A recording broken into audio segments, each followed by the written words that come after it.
Hey everyone, gonna make a quick video before I go to bed for VEDA Day 3. Once again, I wasn't really sure what I was going to talk about, so I looked around, found some books, and I'll talk about those. So Disney recently came out with a new remake of a movie version of the book A Wrinkle in Time. And I first read that book when I was 11 or 12 years old, and I absolutely loved it. So the previews got me really wanting to read the book again. So I actually ended up buying the box set of that series. It's called the Time Quintet. I had only ever read A Wrinkle in Time and none of the other books, so I figured this was a good time to do that.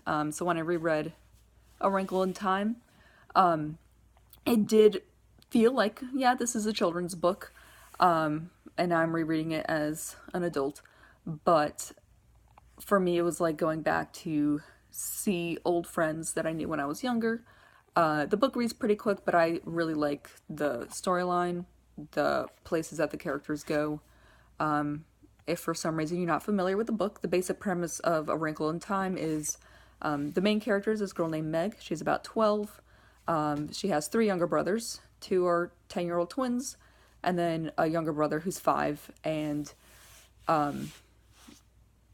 then her father and mother are both scientists, like really smart, but a couple of years, I guess, before the book takes place, her father disappears, and people in the town think he ran off, but he was actually working on something for the government and ends up disappearing.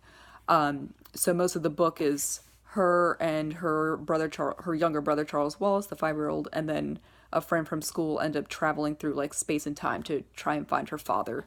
And there's these 3 other characters, Mrs. Who, Mrs. Whatsit, and Mrs. Witch, who are kind of these supernatural beings that you don't really know too much about them, but they kind of help the 3 kids on their journey. And I really love all the space and the time traveling elements of the book.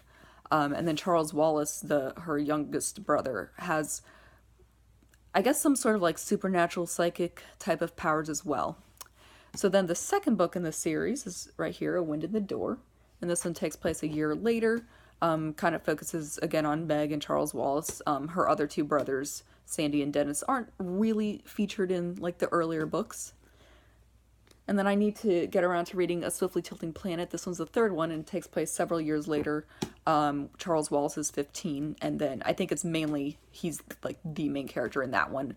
And then Meg and Calvin have gotten married and she's going to have a baby. And then the last 2 books in the series are Many Waters, which actually star Sandy and Dennis for the first time. And they're usually like the skeptical ones in the family, like they don't believe any of the crazy supernatural things that happen. So now they have their own adventure. And the last book is called An Acceptable Time, and the main character is Meg and Calvin's daughter, Polly.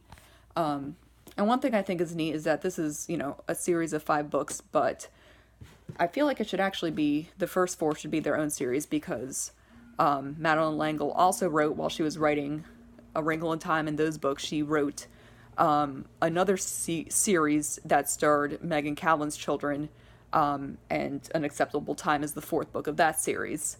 So maybe when I finish Many Waters, I wonder if I should read the first 3 books of the other series, but I'll figure that out once I get to it. Anyway, I just wanted to talk a little bit about these books that I liked a lot when I was a kid.